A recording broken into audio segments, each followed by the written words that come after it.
श्रद्धालुओं, जय श्री कृष्णा, जय श्री राम, जय श्री राधे राधे, जय श्री महाकाल। इस प्रवचन में आपको श्रवण कराएंगे भगवती के सिद्धि प्रदायक मंत्र से दीक्षित एक वीर द्वारा काल केतु का वध, एक वीर और एकावली का विवाह तथा हय वंश की परंपरा। व्यास जी बोले, हे राजन, उस यशोवती की बात सुनकर लक्ष्मी पुत्र प्रतापी एक वीर का मुखारविंद प्रसन्नता से खिल उठा और उससे कहने लगे, हे रंभौरु, जो तुमने मेरा वृतांत पूछा है वह सुनो। एक वीर नाम से प्रसिद्ध लक्ष्मी पुत्र है मैं ही हूँ। एकावली के विषय में वर्णन करके तुमने मेरे मन को परतंत्र बना दिया है। उसके जिन गुणों का वर्णन किया है उसके द्वारा मेरा चित्त हर लिया गया है। तुमने जो बात कही इससे मुझे विस्मय हुआ कि दानव काल केतु के सामने एकावली ने यह बात की थी कि मैं है का वर्णन कर चुकी हूँ। उसके अतिरिक्त मैं किसी अन्य का वर्णन नहीं कर सकती, यह मेरा निश्चय है। एकावली के इस कथन के द्वारा तुमने मुझे उसका दास बना दिया है। अब तुम ही बताओ कि मैं तुम दोनों के लिए क्या करूं। हे सुलोचने, मैं उस दुष्टात्मा राक्षस काल केतु के स्थान को नहीं जानता और फिर उस नगर तक पहुंच सकने की मेरी सामर्थ्य भी नहीं है। अब तुम ही उपाय बताओ, मुझे वहां पहुंचने में तुम ही समर्थ हो। अतएव जहाँ तुम्हारी सुंदर सखी एकावली विराजमान है वहां मुझे शीघ्र पहुंचाओ। उस क्रूर राक्षस का वध करके मैं उसी समय विवश तथा शोक संतप्त तुम्हारी प्रिय सखी राजकुमारी एकावली को मुक्त करा लूंगा और उसे संकट से मुक्ति दिलाकर शीघ्र ही उसे तुम्हारे पुर में पहुंचा दूंगा, उसके पिता को सौंप दूंगा। तत्पश्चात परम तपस्वी राजा रेम अपनी पुत्री का विवाह कर सकेंगे। हे प्रियम्बदे, इस प्रकार तुम्हारे सहयोग से मेरे तथा तुम्हारे मन की कामना अब पूरी हो जाएगी। तुम मुझे उस काल केतु का नगर शीघ्र दिखा दो, फिर मेरा पराक्रम देखो। मैं जिस प्रकार उस दुराचारी तथा पर स्त्री का हरण करने वाले काल केतु का वध कर सकूं, तुम वैसा ही उपाय करो, क्योंकि तुम अपनी सखी का हित साधन करने में पूर्ण सक्षम हो।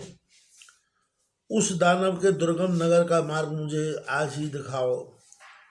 एक वीर की यह वाणी सुनकर यशोवती प्रसन्न हो गई और वह लक्ष्मी पुत्र एक वीर से नगर पहुंचाने का उपाय बताने लगी। हे राजेंद्र, पहले आप भगवती जगदम्बा के सिद्धि प्रदायक मंत्र को ग्रहण कीजिए। तत्पश्चात मैं आपको उन राक्षसों द्वारा रक्षित उस काल केतु का नगर आज ही दिखाऊंगी।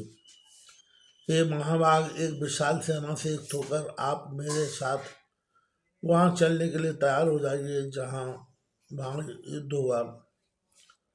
काल केतु स्वयं महापराक्रमी तथा बलवान राक्षसों से युद्ध रहता है। अतः भगवती का मंत्र ग्रहण करके ही आप मेरे साथ वहां चलिए। मैं उस दुष्टात्मा के नगर का मार्ग आपको दिखाऊंगी। अब आप उस पाप कर्म परायण दानव को मारकर मेरी सखी को शीघ्र मुक्त कीजिए।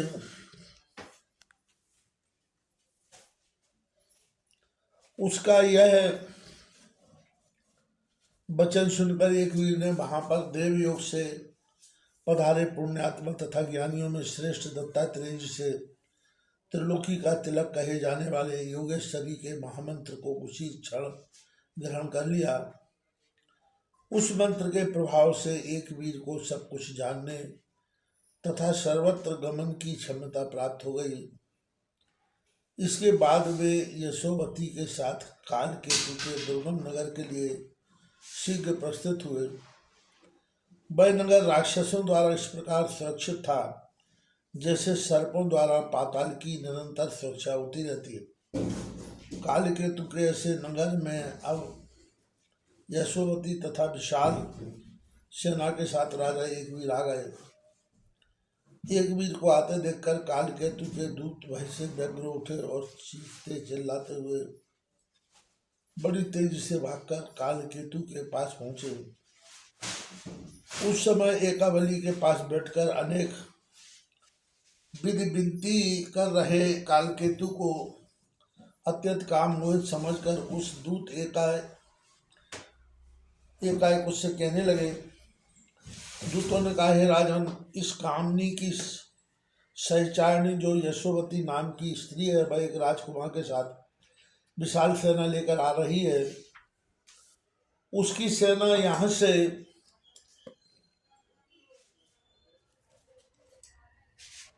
मात्र 3 योजन की दूरी पर है, अतः आप तैयार हो जाएं, उस राजकुमार के साथ युद्ध कीजिए अथवा इस कमल नयनी को मुक्त कर दीजिए। दूतों के मुख से वैसी बात सुनकर कालकेतु क्रोध से मूर्छित हो गया। मूर्छा दूर होने पर उसने अपने सभी बलवान तथा शस्त्रधारी राक्षसों को उत्साहित करते हुए कहा कि तुम सब हाथों में शस्त्र लेकर शत्रुओं के सामने जाओ। उन्हें आज्ञा देकर अपने निकट बैठी हुई एकावली से विनम्रता पूर्वक पूछा, हे तत्वंगी, तुम्हें लेने के लिए सेना सहित कौन आ रहा है?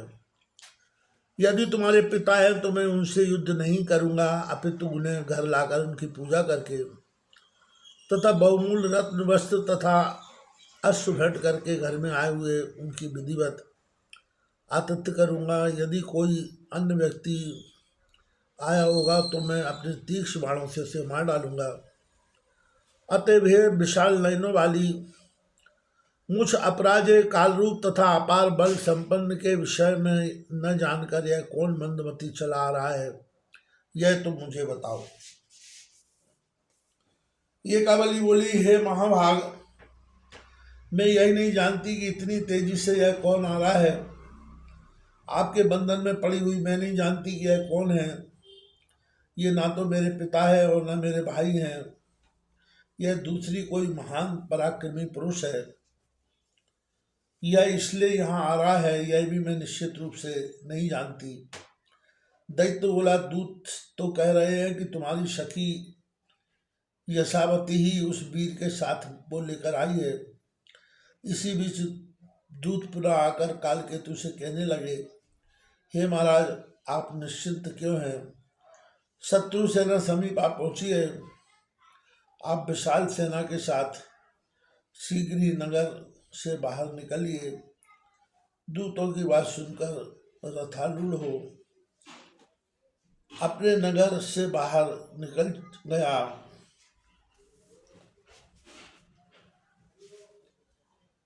कामनी एकावली के विरह से व्याकुल प्रतापी एकवीर भी घोड़े पर आरूढ़ होकर अचानक वहीं पर आ गया। उन दोनों का वृतासुर तथा इंद्र की भांति भयंकर युद्ध होने लगा। उस युद्ध में लक्ष्मी पुत्र एकवीर ने कालकेतु पर अपनी गदा से प्रहार किया। गदा प्रहार से वह कालकेतु वज्र से आहत पर्वत की भांति प्राणी पृथ्वी पर गिर पड़ा। तब भयभीत होकर अन्य सब राक्षस भाग गए। तत्पश्चात यशोवती ने विस्मय में पड़ी एकावली के पास जाकर प्रसन्नता पूर्वक मधुर वाणी में कहा, हे सखी, इधर आओ। कालकेतु के साथ भीषण युद्ध करके धीरता संपन्न राजकुमार एकवीर ने उस राक्षस को मार गिराया है। इस समय वे राजकुमार एकवीर थक जाने के कारण अपने शिविर में विद्वान हैं। तुम्हारे रूप तथा गुणों के विषय में सुनकर वे तुम्हारा दर्शन करना चाहते हैं। हे कुटला पांडी, कामदेव सदस्य उन राजकुमार को तुम देखो। मैं उनसे तुम्हारे विषय में गंगा तट पर पहले ही बता चुकी हूँ। इससे तुम्हारे प्रति उनका पूर्ण अनुराग हो जाने के कारण वे बृहत और तुम्हारा दर्शन करना चाहते हैं। यशोवती को यह बात सुनकर कुमारी अवस्था होने के कारण लज्जित होते हुए उसने वहां जाने का मन बना लिया। मैं एक अत्यंत विवश कुमारी कन्या उनका मुख कैसे देखूंगी, फिर भी एकावली मलिन वस्त्र धारण करके यशावती के साथ पालकी में बैठकर उनके शिविर में पहुंच गई। उस विशाल नयनों वाली एकावली को वहां आई देखकर राजकुमार ने उससे कहा, हे तनमंगी, मुझे दर्शन दो, मेरे नेत्र तुम्हारे लिए